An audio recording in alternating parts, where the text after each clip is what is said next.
Buonasera e benvenuti al nostro Giovedì della Cultura. Un saluto ovviamente e un grazie al relatore di questa sera che è Don Michele Marcato, che è direttore dell'Istituto Superiore di Scienze Religiose Giovanni Paolo I. L'Apocalittica intertestamentaria, questo è il titolo della conferenza di questa sera. I tempi di crisi, come quelli attuali, si accompagnano spesso e anzi sempre a letture apocalittiche. È proprio la difficoltà in cui si trova l'uomo che lo porta a guardare oltre, a cercare soluzioni o risposte che vanno al di là di prospettive di corto respiro e magari cercare la rivelazione soprannaturale. Ecco allora che appunto lo studio dell'Apocalittica è tutt'altro che uno studio fine a se stesso, ma è uno studio che dà delle risposte, delle chiavi di lettura per il presente. E non per niente è anche tema che verrà affrontato con il Festival Biblico di prossima edizione e che vedrà anche la collaborazione della Fondazione Cassamarca.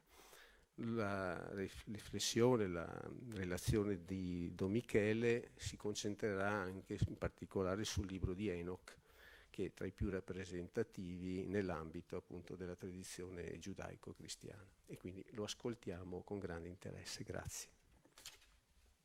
Grazie al dottor Fontana, buonasera a tutti, quelli che sono presenti e quelli che eventualmente seguono a distanza.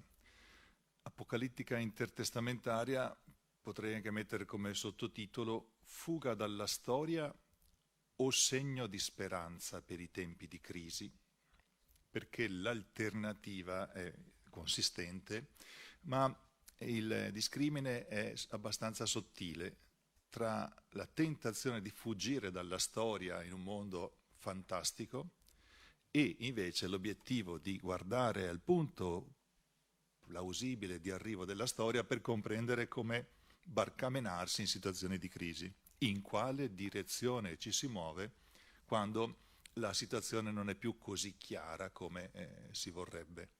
E quindi interessante ovviamente.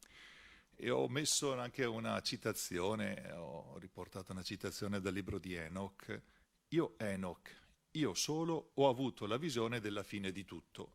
Interessante, io solo ho avuto la visione della fine di tutto. È una espressione significativa che dice come all'interno della apocalittica intertestamentaria, che adesso vedremo è variegata, è molto sfumata, varie sfaccettature, alcuni sono convinti, e questa convinzione la si ritrova in tutte le epoche storiche, non solo nell'epoca intertestamentaria, sono convinti di avere già chiaro. Io solo ho avuto la visione.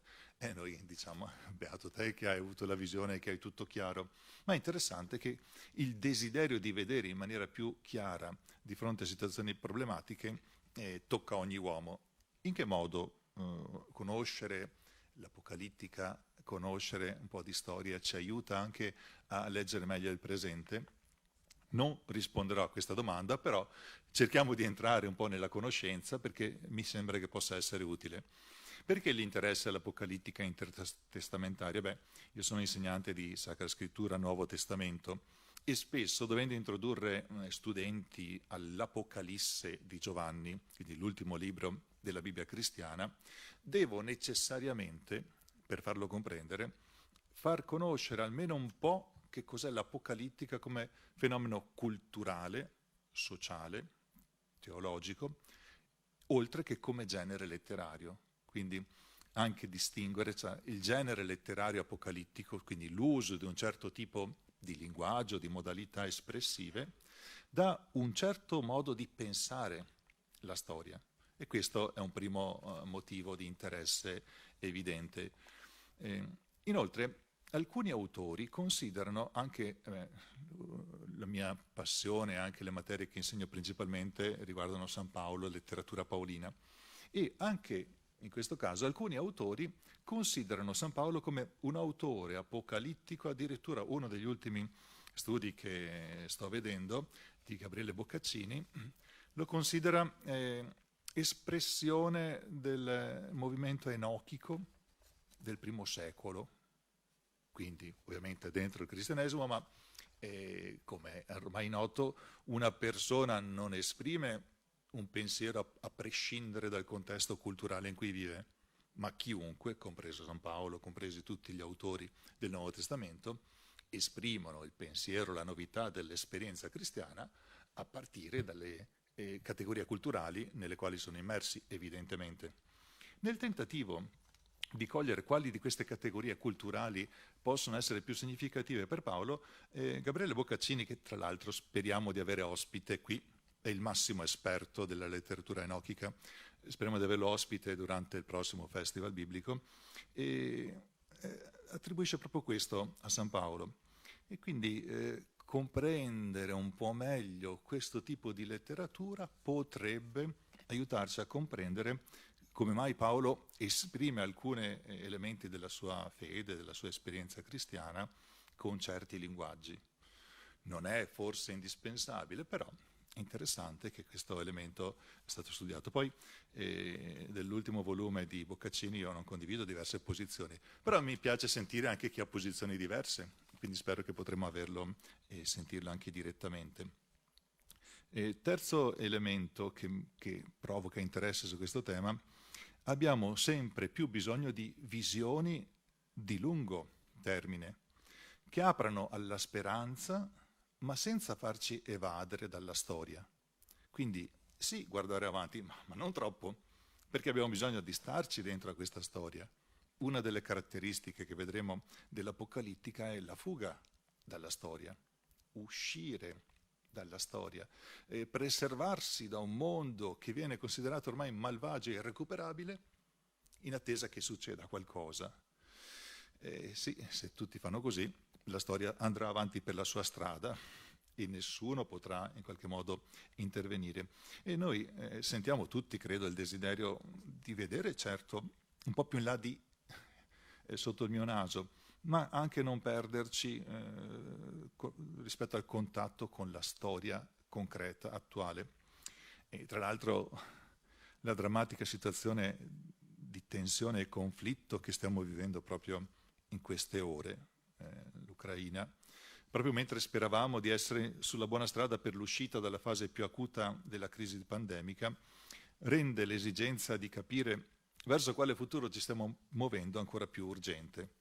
Anche ci fa pensare che credevamo che la storia dell'Europa, delle due guerre mondiali avesse insegnato qualcosa, forse invece no, speriamo di sì, ma sembra di no. Ma speriamo che invece ci sia qualche reazione anche in questo senso. Di fronte a questi motivi, e comunque in tale contesto culturale, ci sono 4 fattori che portano a ritenere utile l'approfondimento di questo tipo di letteratura apocalittica e di pensiero. Primo, visioni apocalittiche sembrano prendere sempre più piede nella nostra società, anche a livello ecclesiale. Qualcuno che dice: tutti state sbagliando, noi siamo gli unici che invece abbiamo capito che cosa è veramente giusto fare e quindi poi, casomai, salveremo anche voi. Se ci fate caso, sono cose ricorrenti anche adesso, in questo periodo. Qualcuno che sembra aver capito di più.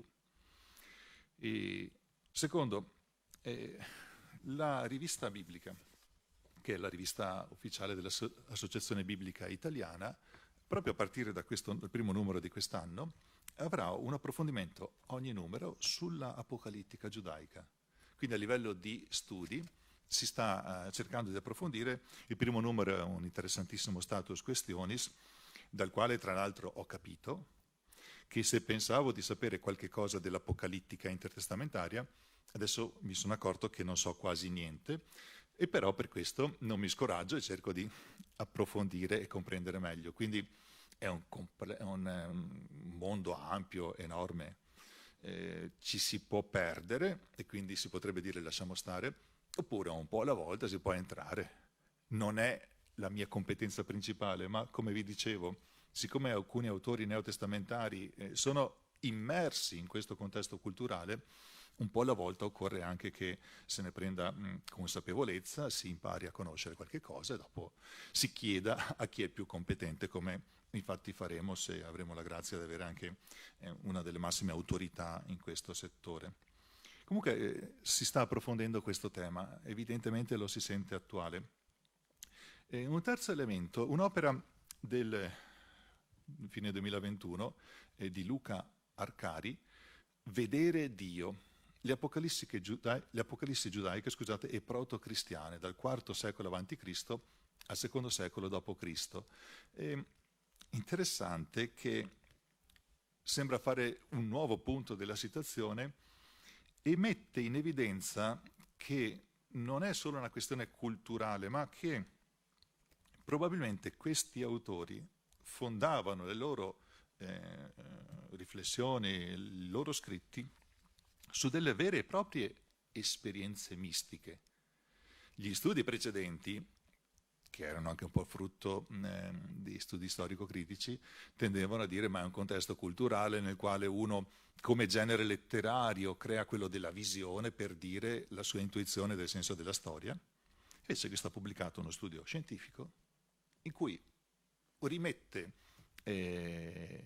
come punto di partenza per tutta questa riflessione queste visioni vere e proprie ed è presa in considerazione come studio. E mi ha fatto molto pensare perché non avrei mai creduto che si tornasse a dare in questo nostro contesto culturale valore, attendibilità a quelle che sono delle visioni, quindi degli fenomeni inspiegabili dal punto di vista prettamente umano. Quindi interessante questo terzo elemento, anche questo meriterebbe un approfondimento che ovviamente non dedico, anche perché presentare in un'oretta un volume del genere non ha granché di senso. Però, quarto elemento, quello che anticipava Giuseppe Fontana, nel prossimo Festival Biblico ci concentreremo proprio su questi temi, però non a partire dalla visione tipo enochica. Io, Enoch, io solo, ho avuto la visione della fine di tutto, che sembra dire certe cose solo alcuni eletti possono comprenderle e gli altri si devono fidare della mia lettura della storia, ma da una visione diversa, quella di Apocalisse di Giovanni. Ovviamente il Festival Biblico è promosso dalle diocesi e da Società San Paolo. La prospettiva da cui si affronterà è «E vidi un nuovo cielo e una nuova terra».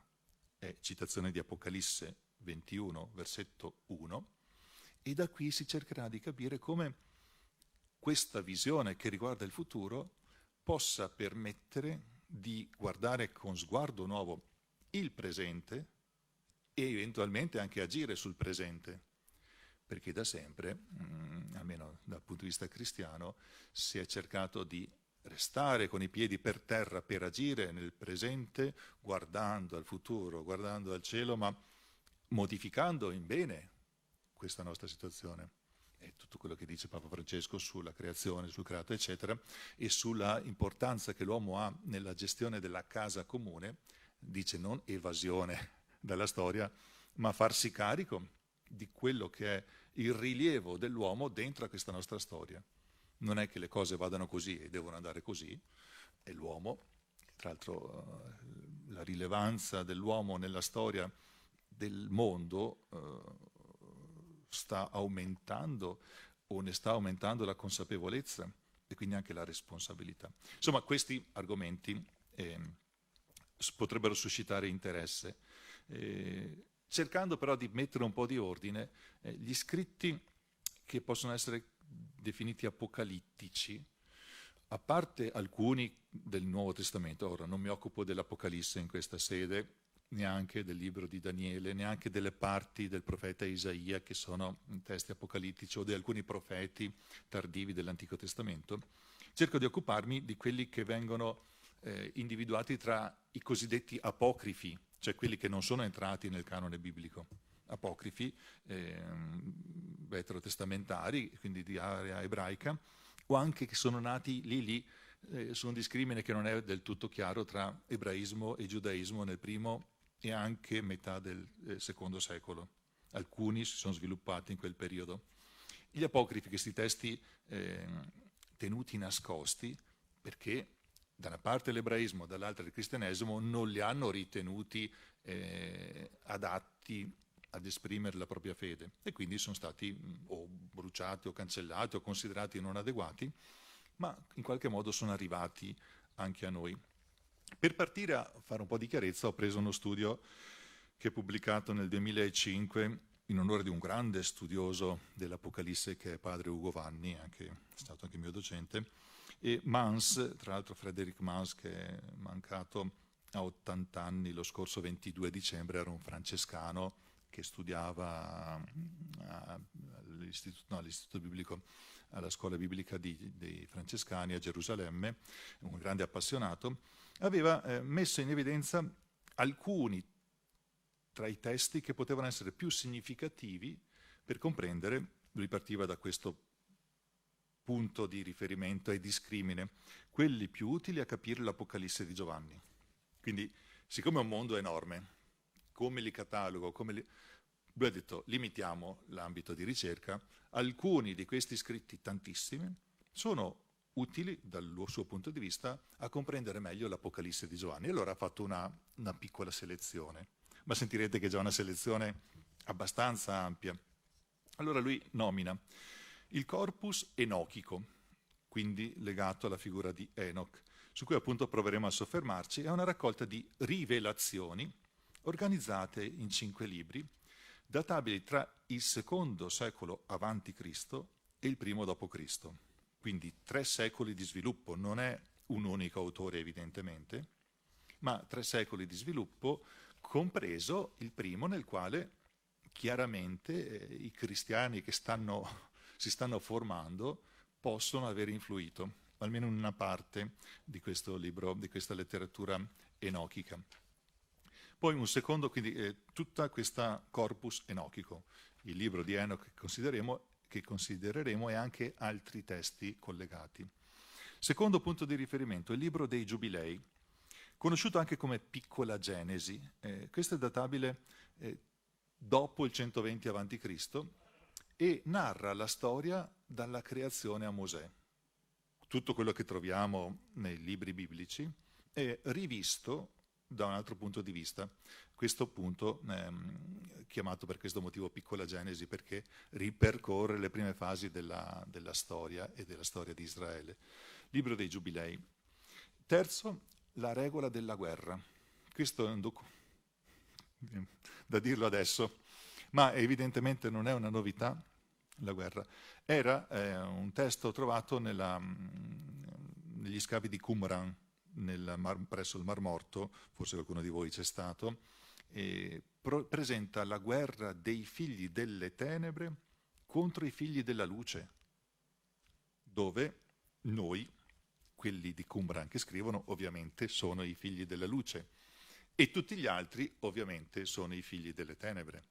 Quindi interessante, è una guerra che potremmo dire spirituale, che in qualche caso diventa anche concreta. Una vittoria è assicurata per questi ultimi, i figli della luce. È interessante. Sempre chi va in guerra pensa di essere lui, figlio della luce, ed è convinto che sicuramente vincerà e porterà la luce dove andrà a intervenire. E non è neanche questa purtroppo una novità. Comunque, regola della guerra, di cui non ci occupiamo, che però meriterebbe un approfondimento. Quarto gruppo, il terzo libro degli oracoli sibillini, che deve essere di epoca molto tardiva, poiché sembra far riferimento in qualche modo all'imperatore Adriano, quindi tra il 117 e il 138 d.C. Quindi gli oracoli sibillini, questa visioni straordinarie, però epoca abbastanza tardiva. Quinto riferimento all'assunzione di Mosè, che riprende la storia del popolo di Israele fino ai tempi dell'autore, che sembra essere l'epoca della dinastia Asmonea, cioè del re Erode, tra il 73 e il 4 a.C. Interessante, anche questo potrebbe aver influenzato.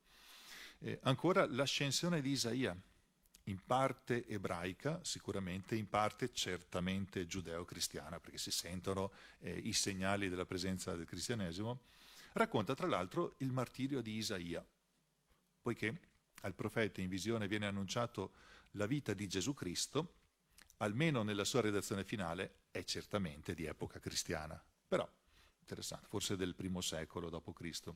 Quindi sentite come nei testi si trovano questi incroci. Alcuni di questi testi nati nel giudaismo, se non fossero stati considerati di valore e anche interpolati dai cristiani, non sarebbero neanche arrivati a noi probabilmente, se no per il caso fortuito di Qumran o dei ritrovamenti lungo il Nilo che hanno portato alla luce dei rotoli, rimasti lì per 2000 e rotti anni per sbaglio, e quindi li abbiamo recuperati.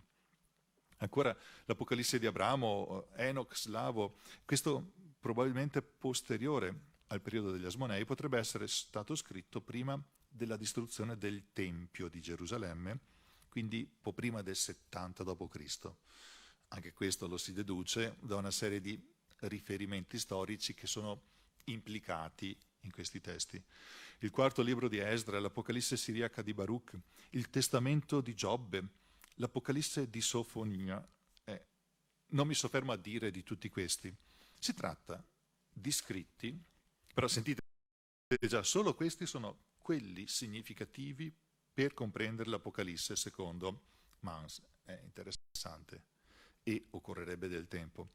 Si tratta di scritti che non sono entrati a far parte del canone ebraico della scrittura, perché dopo la distruzione del Tempio ad opera dei Romani, il giudaismo ufficiale di tendenza farisaica li ha rifiutati insieme ad altre correnti religiose e a tutti gli altri scritti, originariamente in lingua greca, che invece sono stati spesso raccolti da parte cristiana.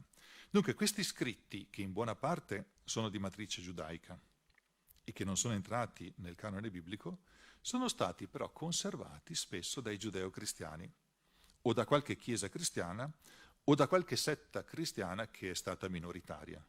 Interessante. Però nasce nel grembo giudaico e continua a svilupparsi in un contesto in cui il cristianesimo non è ancora del tutto distinto dall'ebraismo e fa suo il cristianesimo alcuni elementi dell'ebraismo. Ho semplificato un po', però per dire è un tema interessantissimo, anche se molto di nicchia. Perché il libro di Enoch? Perché il libro di Enoch è tra i più fortunati, diremmo così, perché addirittura nella Chiesa etiopica è considerato un testo ispirato. Quindi c'è o almeno una Chiesa cristiana che lo considera un testo, parte delle sue scritture sacre. E potrebbe essere utile anche per aiutarci a definire il genere letterario Apocalisse e quindi anche a comprendere un po' meglio questo tipo di letteratura. Avendo il libro di Enoch come riferimento, ci si può orientare nel classificare anche gli altri, potrebbe essere questo. Del resto Gabriele Boccaccini, esperto di tutto questo movimento enochico, ha messo in piedi negli Stati Uniti un seminario su Enoch, proprio perché ritiene che attorno a questo tipo di letteratura si possa fare un quadro complessivo. Noi ci fermiamo a una cosa più semplice, però che spero possa stimolare ulteriori approfondimenti. Come si può definire un genere letterario apocalisse, che come sapete è un termine che significa rivelazione? È uno scritto di rivelazione dei segreti divini trasmessi attraverso un intermediario umano o angelico che riguarda la salvezza escatologica. Questa è citazione di Mans, Apocalisse e Apocalisse, a pagina 46, in quel volume dedicato a padre Ugo Vanni. Quindi scritto di rivelazione dei segreti divini, trasmessi attraverso un intermediario umano o angelico, a volte c'è l'intermediario angelico e quello umano, riguarda la salvezza futura escatologica, il fine ultimo dell'esistenza. Volendo presentare i tratti distintivi della letteratura apocalittica, mi pare che per non perderci può essere interessante, senza procedere a una descrizione generica e potenzialmente astratta dei temi, fermarsi su questo esempio. È un esempio, è parziale, però è significativo. Quindi potremmo dire qualche cosa su questo. si tratta del libro di Enoch, etiopico, detto anche primo libro di Enoch. Ha come protagonista il patriarca Enoch, il quale prima del diluvio, dice Genesi 5:24, viene preso da Dio e non si dice che muore, degli altri si dice quanto vivono, quanti anni, tantissimi anni, e lui viene preso da Dio, quindi rapito misteriosamente e non si sa che fine abbia fatto. Per questo motivo, ovviamente, Enoch è figura adatta a riapparire in momenti della storia quando c'è bisogno di chiarire quello che non è chiaro. Evidentemente, se questi testi nascono tra il secondo, terzo secolo a.C. e il primo e secondo d.C., non è Enoch che ha la visione, ma è qualcun altro e la attribuisce però a questo personaggio biblico. Il libro viene detto etiopico perché c'è pervenuto in tanti frammenti.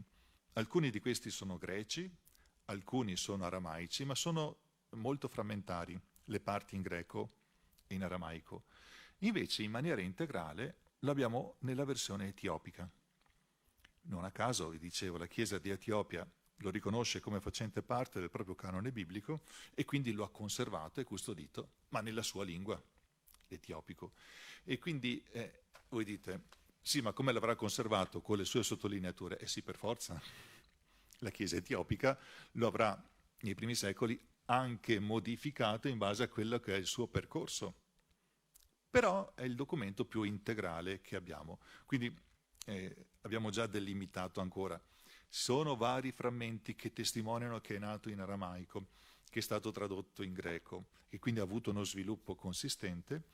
Quello che è più completo che noi abbiamo, magari si troverà un frammento più ampio nell'aramaico, è possibile perché come si è trovato qualcosa a Qumran, così, un po' difficile adesso, però si potrebbe trovare un altro luogo dove per sbaglio o provvidenzialmente sono stati conservati dei reperti più ampi e quindi trovare, ma al momento ci accontentiamo di quello che esiste in questo primo libro di Enoch etiopico.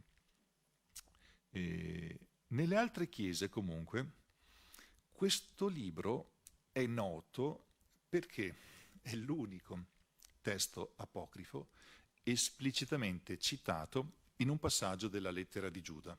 La lettera di Giuda, quel libretto nascosto tra le lettere di Giovanni e l'Apocalisse che nessuno sa. Quando faccio l'esercizio con i miei studenti dico trovatemi la lettera di Giuda, non riescono ad aprire quella pagina perché non l'hanno mai aperta in vita loro. Eppure c'è anche questo testo.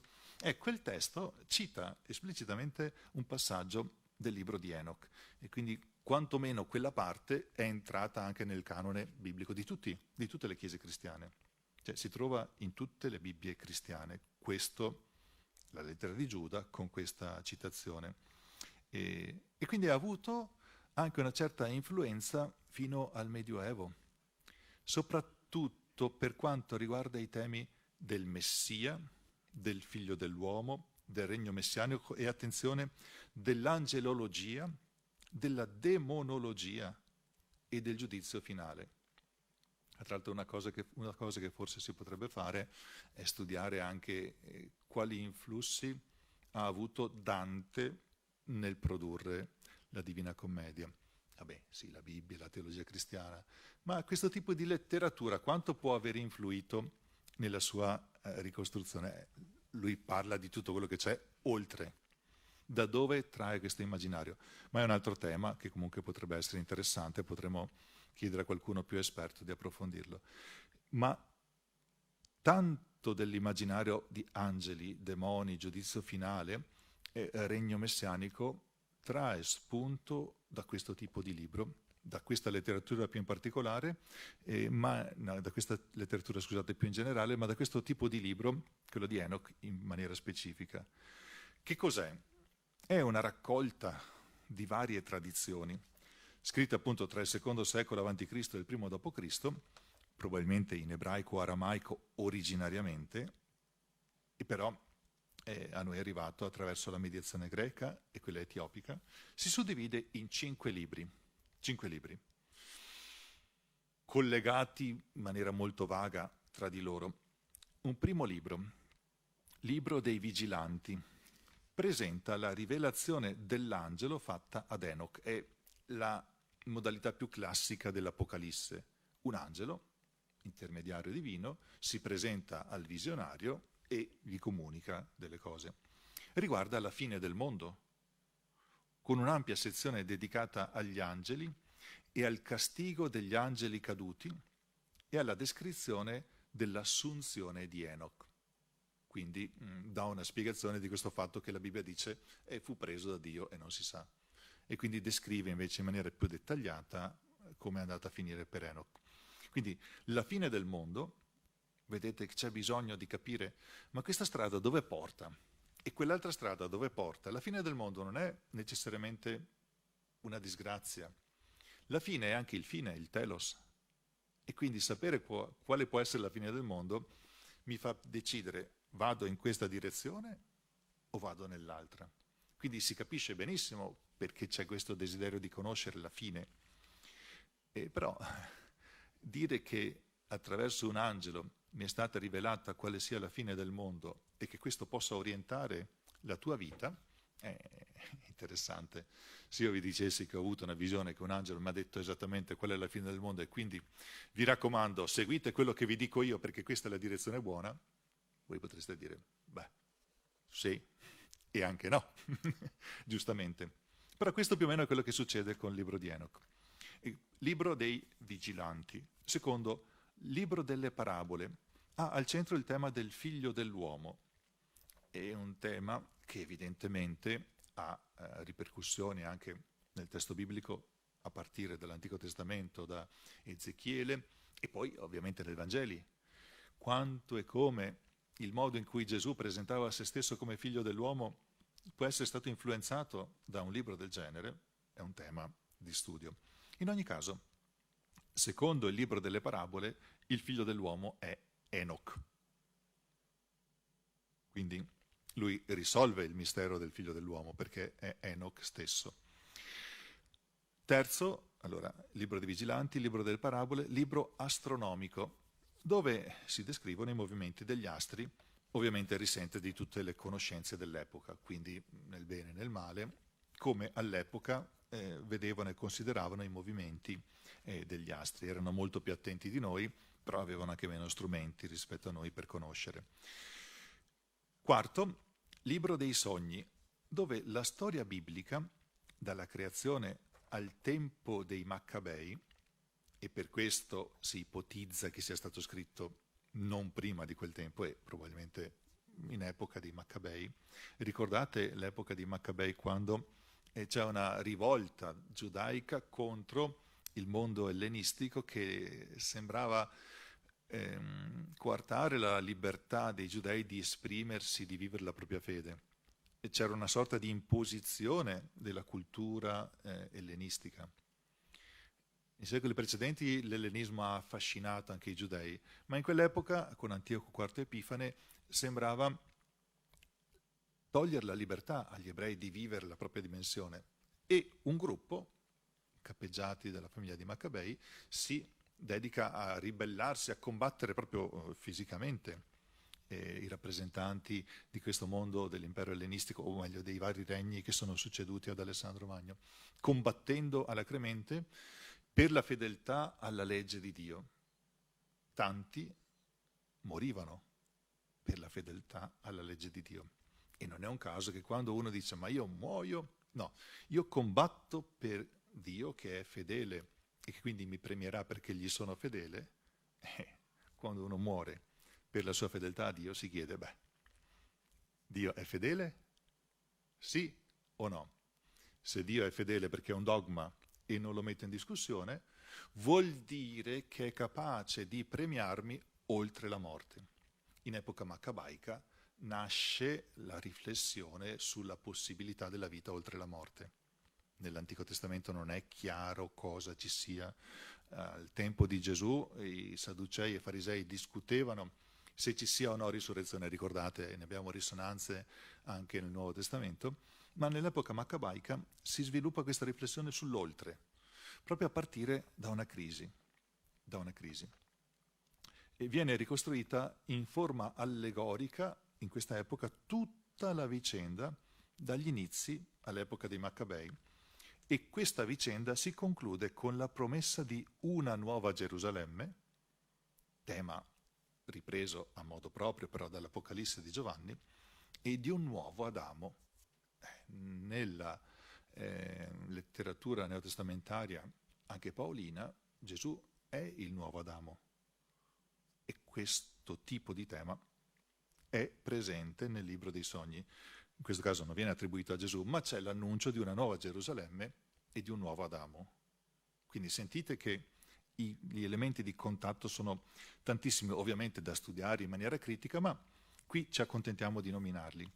Infine, quinta parte di questo libro di Enoch etiopico, la lettera di Enoch, una raccolta di scritti a carattere sapienziale che annunciano il giudizio finale sui peccatori, quindi che sia chiaro che alla fine i peccatori verranno puniti, giustamente, dice il libro, e offrono indicazioni ai giusti per perseverare nel cammino in un periodo che nella cosiddetta Apocalisse delle settimane viene riconosciuto come il periodo della apostasia. Quindi nel periodo dell'apostasia, in cui qualcuno tradirà in maniera grave la fede, si assicura che i peccatori verranno puniti e si indica a chi si sta impegnando ad essere giusto come portare avanti il proprio cammino. Si capisce l'intento dello scritto e quindi è interessante. Quello che dice è solo per consolare chi sta cercando di viverla bene nella propria vita, oppure è qualcosa che può dire davvero di una prospettiva sul futuro? Ok, fatta questa introduzione, dico alcune cose, poche perché il tempo è già volato via, che si possono considerare rappresentative di questo gruppo di scritti, peraltro non è omogeneo, cercando di mettere in luce quello che appare anche un atteggiamento di fondo che appunto viene chiamato apocalittico. Qui faccio riferimento anche a uno studio tradizionale di Russell, l'Apocalittica giudaica tra il 200 a.C. e il 100 d.C. della Biblioteca Teologica Paideia, è ancora del 91 in italiano, ma è del 64 nel suo originale inglese, quindi diremo un riferimento tradizionalissimo, però che ci aiuta. Se volete qualcosa di più recente, occorre vedere appunto le pubblicazioni in rivista biblica. Primo elemento che caratterizza lo scritto di Enoch e gran parte degli scritti apocalittici: pseudo-epigrafia o pseudonimia degli autori. Quindi gli autori sono sempre personaggi dell'antichità e chi scrive invece è un personaggio del I-II secolo e quindi è un falso.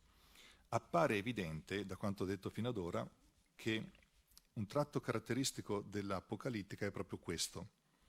Questi scritti vengono attribuiti a un personaggio importante del passato. Sempre nella letteratura apocalittica c'è anche l'Apocalisse di Giovanni, che guardate non ha questo tratto.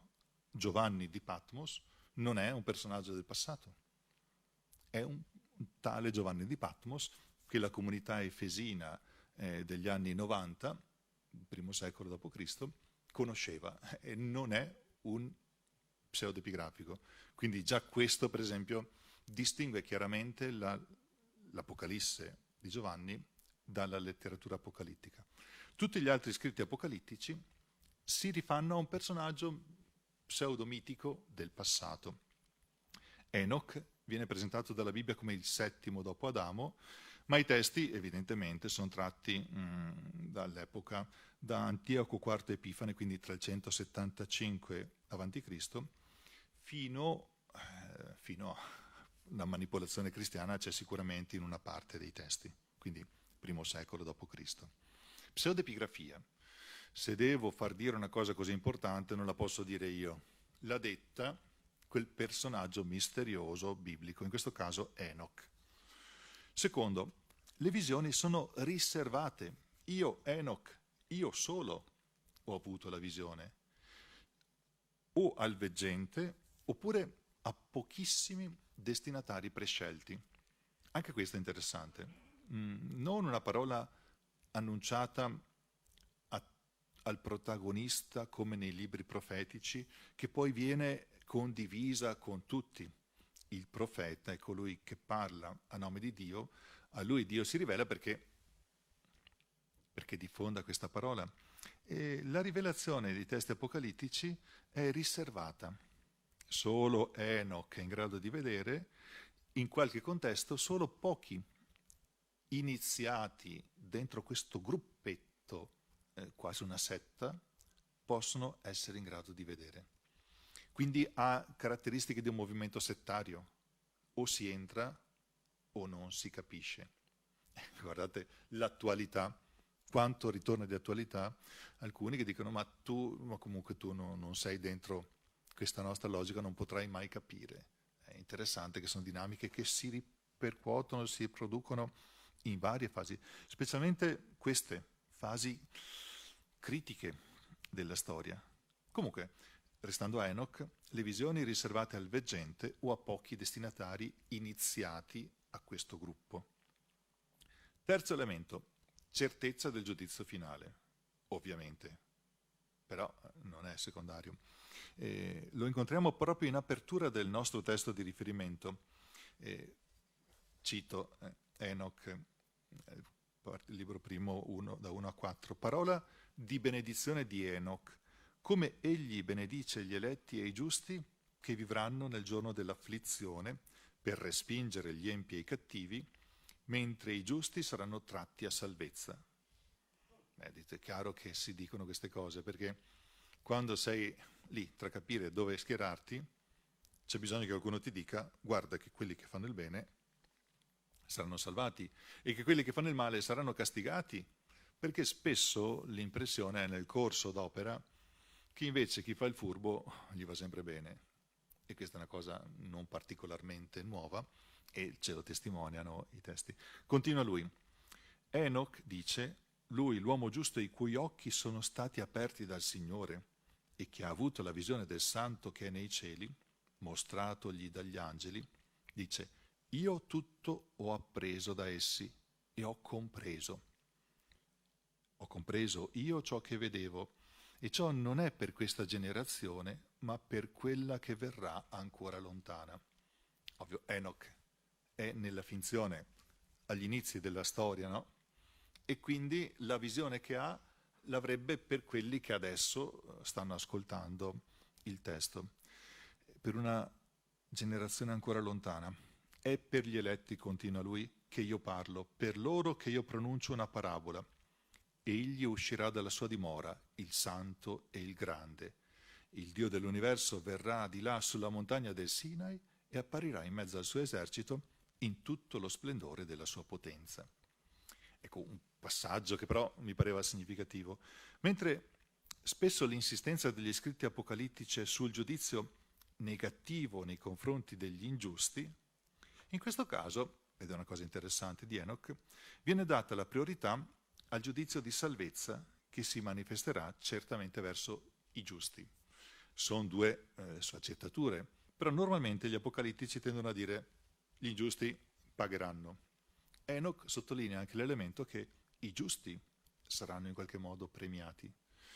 Dio è giusto e dunque anche se al presente coloro che gli sono fedeli possono sperimentare tribolazione e persecuzione, non farà mancare il suo giusto intervento. Ecco, alcuni di questi versetti sono proprio quelli citati nella lettera di Giuda, il testo neotestamentario. Non a caso si trova in sintonia con questi passaggi. Quarto elemento, mediazioni angeliche e notizie su angeli buoni o decaduti. Questo è un punto delicato. Pagina 5. Dallo stesso passo appena letto possiamo ricavare anche un ulteriore elemento ugualmente caratteristico. Il veggente è introdotto alla comprensione delle visioni per mezzo di figure di mediazione. Il Malach Adonai nella Bibbia, l'angelo, il messaggero di Dio. Gli angeli. In effetti, molti degli elementi riguardanti gli angeli, che poi in parte sono passati anche nella tradizione cristiana, si ritrovano in questo nostro scritto, Certo, anche la Bibbia, anche i Vangeli parlano degli angeli, ma alcune descrizioni più ampie sono prese dal libro di Enoch. Alcuni esempi, la caduta degli angeli. In Genesi 6, 1, 4 si parla di questo, ma mentre nella Bibbia anche gli angeli sono decaduti e hanno una loro conseguenza, nel libro di Enoch, in parte, e nella letteratura apocalittica, è a causa della caduta degli angeli che gli uomini portano le conseguenze del male. Bibbia, Genesi, Adamo ed Eva, uomo e donna, sono la causa del peccato originale. Il male è causato dalla disobbedienza, dall'uomo che non si fida di Dio e vorrebbe essere a somiglianza di Dio quando è già stato creato a immagine e somiglianza. Letteratura apocalittica, per colpa degli angeli l'uomo si trova in una condizione, attenzione che non è una sfumatura da poco, significa che la responsabilità è di altri e l'uomo si trova determinato da altri, non rimandato alla propria responsabilità, ma determinato da qualcun altro, situazione intermedia. Questo non è in tutti, ma è nella maggior parte degli scritti apocalittici e questo diventa molto importante. Quando si va a Qumran, così alleggerisco un po', e c'è un video sul Mar Morto, nel video introduttivo, in cui presentano, ricostruendo la vita della comunità, l'ipotesi che Giovanni il Battista fosse passato di là, e dopo il capo dice no, non era lui, lascia stare, e dice a uno dei suoi discepoli, tu studia e non sta a pensare a ste robe. E alla fine chiude dicendo che nel 1950, eccetera, sono stati trovati questi, e fa un riferimento, e forse un giorno anche tu, quando vedrai, perché quello che parla nel video è uno della setta di Qumran, anche tu, per un misterioso disegno di Dio, sarai condotto proprio qui. Una specie di visione deterministica della storia, che giustamente viene messa in evidenza dal video. Quando sono lì, dico, oh mia. Però, pensandoci, è stato architettato molto bene, perché a Qumran c'è questa visione. E questa idea che non la libertà dell'uomo, ma qualcosa che lo ha determinato, abbia portato il male a cui l'uomo è in qualche modo, da cui il modo in qualche modo è segnato, è interessante. E qui la differenza, il motivo per cui la gran parte delle chiese cristiane non ha accolto l'interezza di questi libri, mentre altre perché hanno visto tutto il resto, che comunque ha cose interessanti, e credo che sia una cosa da tenere in considerazione. Gli angeli causano, nella letteratura enochica, le conseguenze che l'uomo porta. Nella Bibbia gli angeli decaduti pagano per sé, l'uomo è causa del male che c'è, non Dio. Penultimo elemento, forte accentuazione sulla escatologia, quindi sulle cose ultime, e sulla protologia, quindi rilettura degli inizi, perché come sempre nella tradizione biblico-giudaica, per capire il presente occorre andare al fine, ma anche alle origini. E queste pagine sulla sorte degli angeli mostrano l'attenzione che è posta non solo sulla fine di tutto, ma anche proprio sulle sue origini. In particolare risultano interessanti le ripetute letture della storia, quindi più volte, dai tempi di Enoch fino a un tempo che deve venire. Questo si trova nel libro dei sogni e in particolare nell'Apocalisse delle settimane. Qui si vedrà un chiaro riferimento storico al tempo vissuto dall'autore. È interessante perché queste parti che guardano agli inizi e alla fine poi non possono non lasciar trasparire qualche elemento dell'epoca. È come se gli scappasse di dire Putin e l'Ucraina nel suo testo in maniera più o meno implicita, che ti fa capire che sta scrivendo oggi, giorno 24 febbraio 2022, quando tutti siamo preoccupati di cosa sta succedendo, perché speravamo che questa minaccia fosse lontana e invece la sentiamo purtroppo troppo vicina. Ecco, alcuni elementi, non Putin naturalmente, ma dell'epoca dell'autore ritornano in questo contesto. Ultimo, l'uso del linguaggio simbolico. fantastico. Sarà ancora più evidente in altri scritti coetanei. Il libro di Daniele, biblico, il libro biblico di Daniele probabilmente è coetaneo alle parti più antiche del libro di Enoch. Daniele nel canone, Enoch no, però sono nati nello stesso contesto. E anche in questo caso Daniele dovrebbe essere dell'epoca dell'esilio babilonese, e invece viene scritto nel secondo secolo a.C.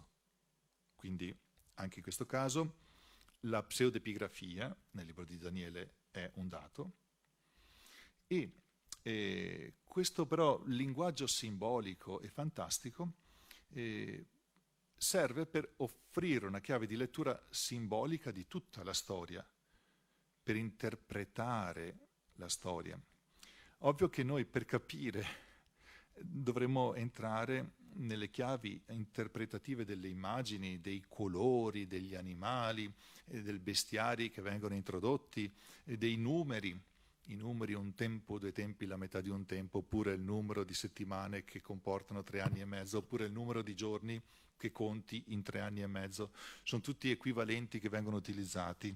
Il numero 7, il numero 10, il numero 6, 3 volte ripetuto perché poi è meno di... Ecco, la decodifica di questi simboli è certamente uno dei problemi che deve affrontare chi vuole addentrarsi nell'affascinante e difficile mondo dell'Apocalittica.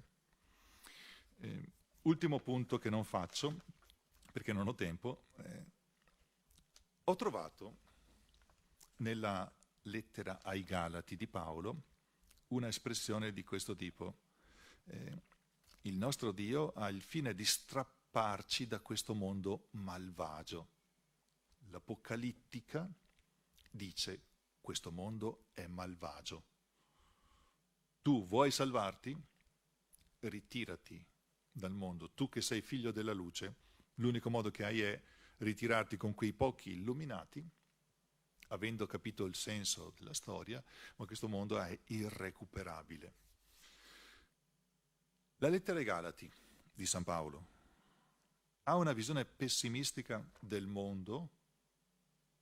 Non rispondo qui, ma anticipo quindi un argomento meglio. Secondo me no.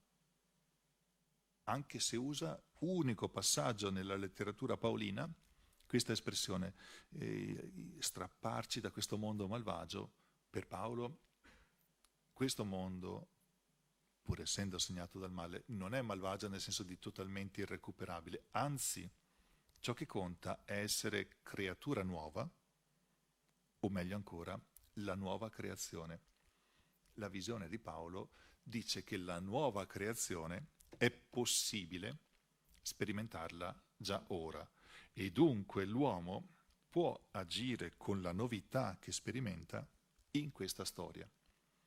Lascio con questa provocazione, con questo stimolo, perché io spero che abbia ragione Paolo, ossia che noi, più che preoccuparci di uscire dalla storia per preservare noi stessi, possiamo comprendere come con uno sguardo nuovo sulla storia possiamo restarci dentro e fare almeno la nostra parte per renderla un po' migliore. Grazie dell'ascolto, scusate per la lungaggine.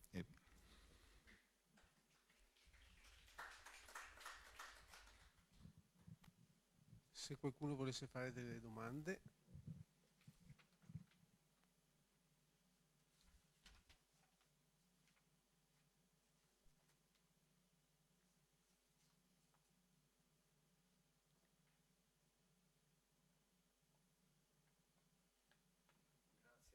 Michele, e allora un saluto a tutti e al prossimo giovedì della cultura. Grazie. Buonasera, arrivederci. E se volete approfondire, durante il Festival Biblico ci sarà probabilmente occasione di anche qualcuno un po' più esperto. Buon ascolto.